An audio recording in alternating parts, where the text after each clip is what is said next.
All right, bingers, settle in. Welcome back to the Binge. Each week we dive headfirst into a brand new obsession. No rules, no limits, just a deep, unfiltered look at whatever captures our attention.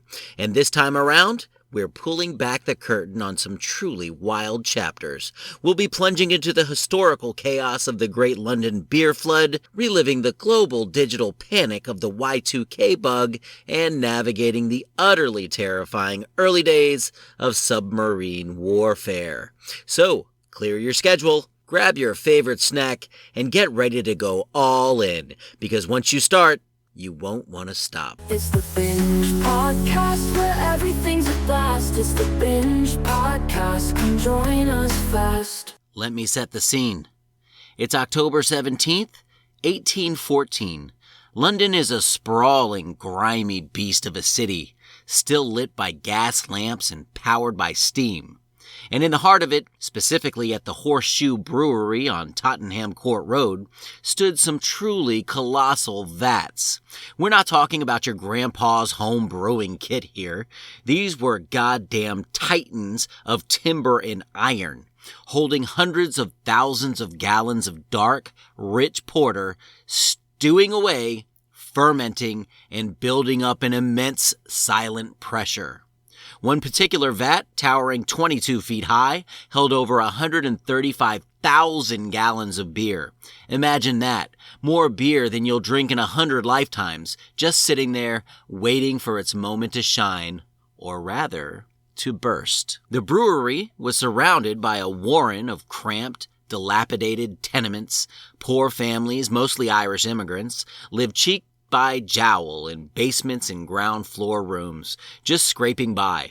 They probably smelled the rich, malty aroma of the brewing stout every goddamn day, a constant, tantalizing reminder of something they could rarely afford. Little did they know that comforting smell was about to become the stench of their sudden, brutal demise. Because sometimes when the universe decides to mess with you, it does it with a punchline, a very dark punchline. At about 4:30 p.m., the first sign of trouble came.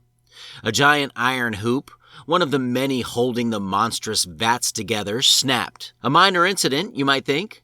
Brewery workers shrugged, probably thought, another day, another broken hoop. They'd seen it before, but this time it was different. That initial snap was the first domino. Within moments, the pressure on the other hoops became too great. The colossal 135,000-gallon vat finally gave way with a thunderous roar, a sound that eyewitnesses later described as an explosion. And then it began.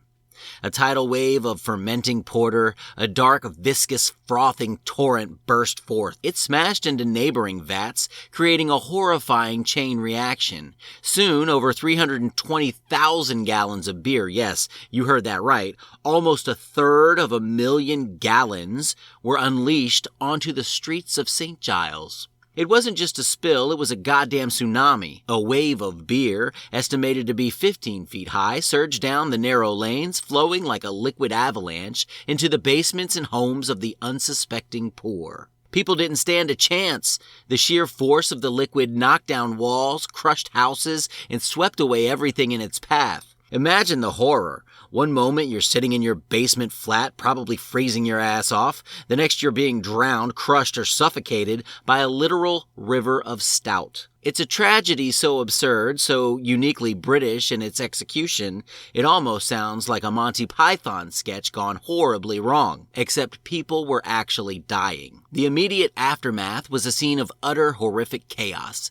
8 people were killed instantly. Either drowned, crushed by collapsing buildings, or suffocated by the thick, frothing liquid. One mother and her child were found drowned in their basement. A wake was being held for a 2-year-old boy in one of the houses, and 4 mourners were killed as the wall collapsed. The streets turned into a bizarre, intoxicating death trap. Rescue workers had to wade through waist-deep beer, trying to pull survivors from the wreckage. The air hung heavy with the sickly, sweet, yeasty stench of stale porter, and then came the truly grim, darkly humorous part. Some residents, in their shock and desperation, began to collect the free-flowing beer in pots, pans, and any vessel they could find. They were literally scooping their neighbors' watery graves into jugs for a drink. The temptation of free booze, even amidst such devastation, proved too strong for some. This, of course, led to widespread drunkenness among the rescue efforts, further complicating an already hellish situation. Imagine trying to coordinate a search and rescue operation while half your team is sloshing around tipsy on tragedy. The legal fallout was just as absurd. The Horseshoe Brewery was, incredibly, found not liable for the deaths. It was ruled an act of God. Yes, because God apparently had a peculiar sense of humor and decided to smite a London slum with a beer tidal wave. The company did, however, lose a significant amount of its stock and had to sue the Crown for a refund of the excise duty they had already paid on the beer. They actually won that case, receiving nearly 7,300 pounds in compensation. So a company that unintentionally drowned 8 people in beer got a tax refund, while the victims' families were left with nothing but grief and the lingering smell of stale stout. What a goddamn country. The Great London Beer Flood remains one of the most bizarre and macabre industrial accidents in history. It's a stark, intoxicating reminder that sometimes the most unexpected dangers lurk in the most mundane places. It's a testament to the utter unpredictability of chaos and how quickly everyday life can turn into a grotesque, liquid nightmare. It proved that sometimes the universe has a truly twisted sense of irony, and if you're going to go, you might as well go down in a deluge of delicious, albeit deadly, beer. Pass the damn pints, but maybe don't stand too close to the vats.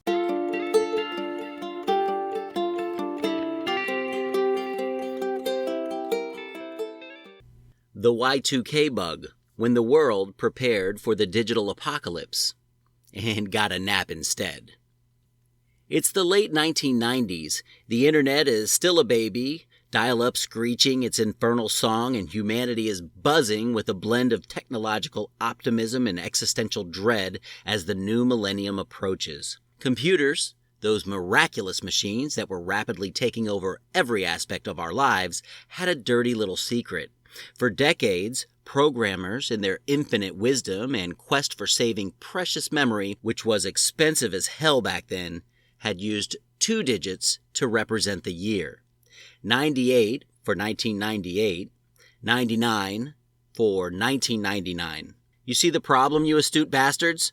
Come January 1, 2000, those zeros were going to roll over, and suddenly 00 wouldn't be 2000, it would be 1900. So what, you might ask? A few misplaced dates?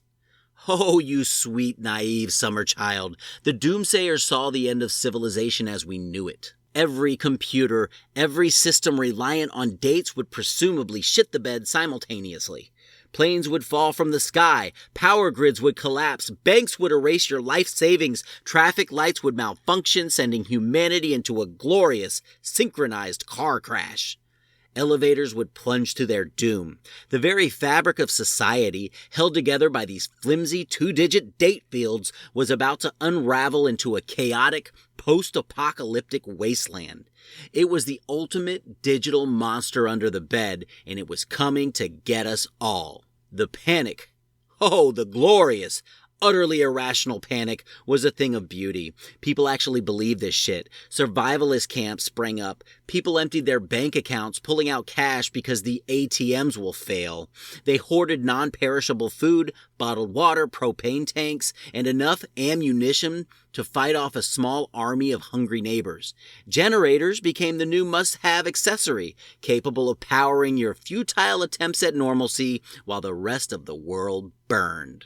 Churches held Y2K survival seminars. Grandparents who barely knew how to turn on a TV were suddenly convinced that the collective failure of global dating protocols meant that the Antichrist was coming. It was less about fixing a coding error and more about prepping for Armageddon. Governments and corporations, bless their hearts, threw astronomical sums of money at the problem. Billions, maybe even hundreds of billions, were spent globally. Teams of engineers and programmers worked around the clock, fueled by coffee and sheer terror, auditing millions of lines of legacy code, identifying the offending 2-digit dates, and meticulously changing them to 4. It was a monumental, global effort to fix something that many argued was either wildly exaggerated or would mostly fix itself. The tech industry, of course, wasn't complaining. It was a goddamn gold rush fueled by fear. Yes, your mainframe is definitely going to explode unless you pay us 7 figures to update its internal calendar settings. Then came the night. December 31st, 1999. The world held its breath. News channels had live countdowns. Anchors looked suitably solemn, as if awaiting the detonation of a global time bomb. People gathered in public squares, in front of their generators, in their bunkers, clutching loved ones and wondering if the last fireworks they saw would actually be explosions. The tension was palpable, a bizarre mix of New Year's Eve excitement and the quiet dread of impending digital doom. Midnight struck.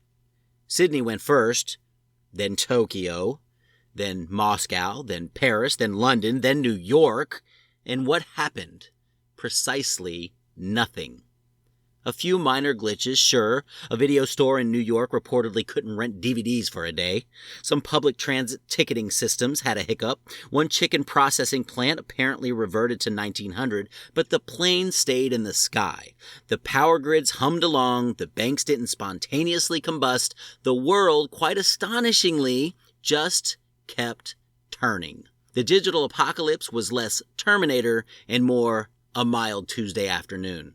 The collective sigh of relief was almost as loud as the party poppers. The aftermath was a masterpiece of collective awkwardness. The doomsayers, who had spent years warning of utter societal collapse, suddenly had to explain why their bunkers full of dehydrated food and shotguns were, well, unnecessary. The tech companies, who had just built governments and corporations trillions, had to answer whether it was all a giant scam. Was it a massive overreaction that drained global economies for no reason? Or did that massive, unprecedented effort actually avert a disaster? We'll never truly know, will we? It's the ultimate Schrodinger's cat of societal threats, a disaster that was both imminent and utterly non-existent. The Y2K bug stands as one of the most bizarre and darkly humorous episodes in modern history. It's a stark reminder of human nature's incredible capacity for mass hysteria, our profound fear of the unknown, and our willingness to throw obscene amounts of money at a problem that might just resolve itself with a gentle pat. It proved that sometimes the biggest threat isn't a rampaging virus or a rogue nation, but a tiny, easily fixable coding error, magnified by panic into a global existential crisis. And that, my friends, is a truth as absurd, as fascinating as anything else we've binged on. What a goddamn fizzle.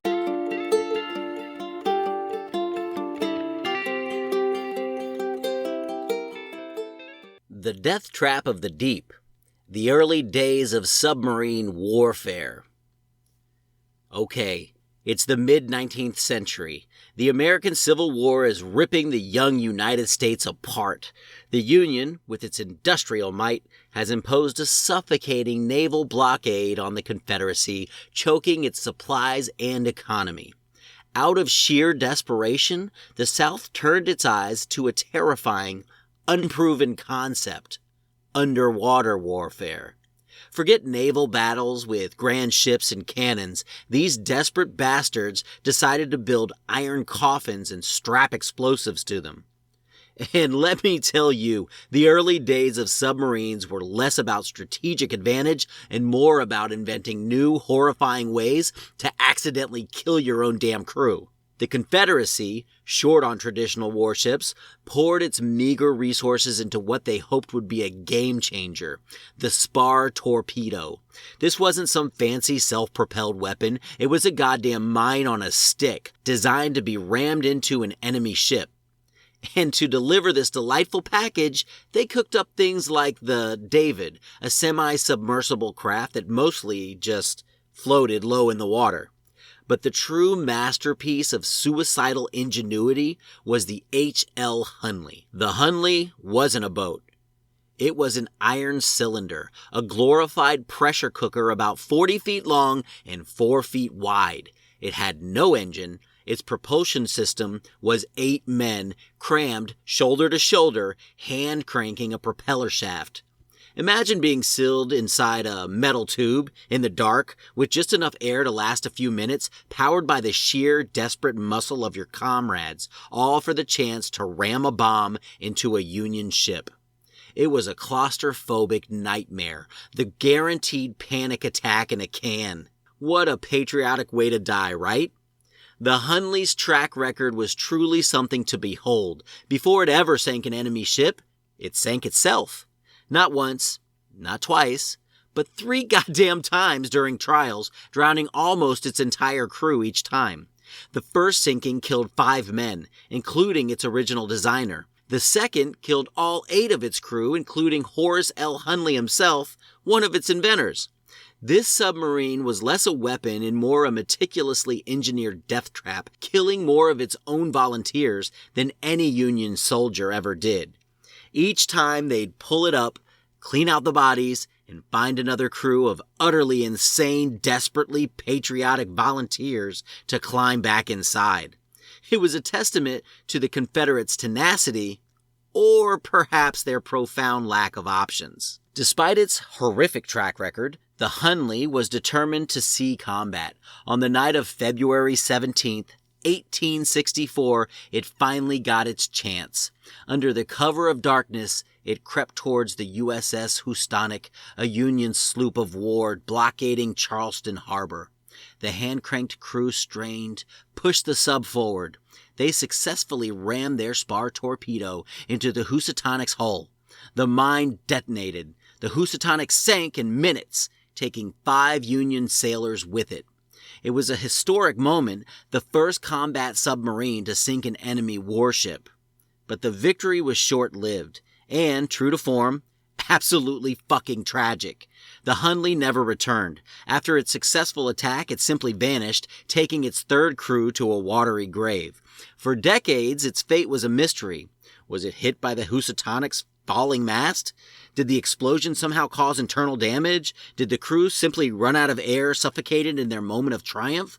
The answer remained hidden beneath the waves for over a century. The Hunley was finally discovered in 1995 and raised in 2000. Its crew's remains remarkably preserved inside.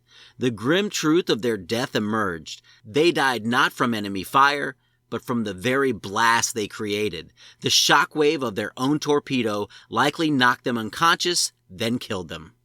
The oxygen valves were still open, the hand cranks were still in position, they were trapped, suffocated by their own success. The H.L. Hunley stands as a monument to desperate ingenuity and the horrifying costs of pioneering technology. It was a glorious failure, a strategic success, bought at the ultimate repeated price. It proved that while going underwater offered a terrifying advantage, the early attempts were often more dangerous to the people inside them than to the enemy. It's a dark, absurd tale of bravery, engineering brilliance, and the undeniable fact that sometimes the most innovative ideas are also the most efficient ways to commit suicide. What a goddamn way to make history.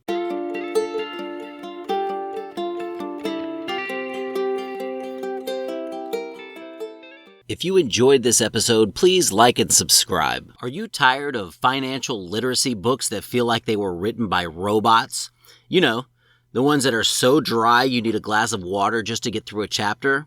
Well, I felt that same way, which is why I wrote Get Rich.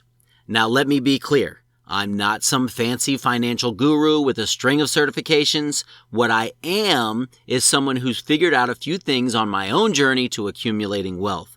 I've made mistakes, learned valuable lessons, and along the way, I've gained some insights I genuinely believe can help you too. In Get Rich, I've poured all of that knowledge into a book that's written in my voice, the same voice you hear right here on the podcast. It's practical, it's relatable, and most importantly, it's designed to be anything but boring. If you're ready to learn about money without falling asleep, then Get Rich is for you. You can find the link to purchase it in the show notes of this episode. Go check it out.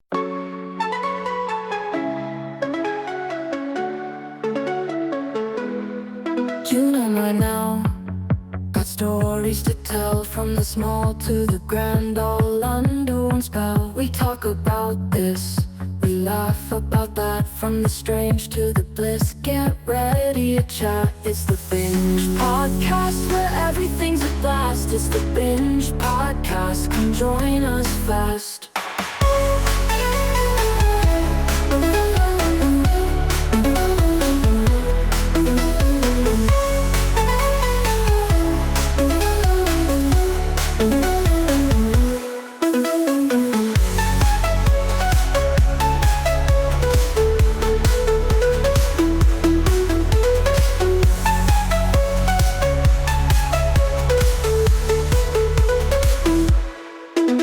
Right now, got stories to tell, from the small to the grand, all under one spell. We talk about this, we laugh about that, from the strange to the bliss. Get ready to chat. It's the Binge Podcast, where everything's a blast. It's the Binge Podcast, come join us fast.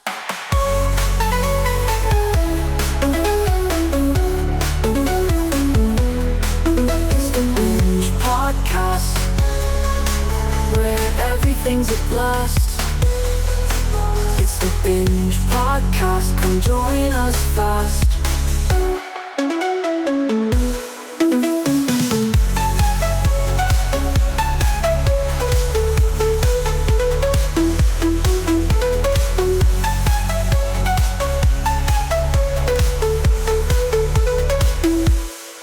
Tune in right now. Stories to tell, from the small to the grand, all under one spell. We talk about this, we laugh about that, from the strange to the bliss. Get ready to chat. It's the Binge Podcast, where everything's a blast. It's the Binge Podcast, come join us fast.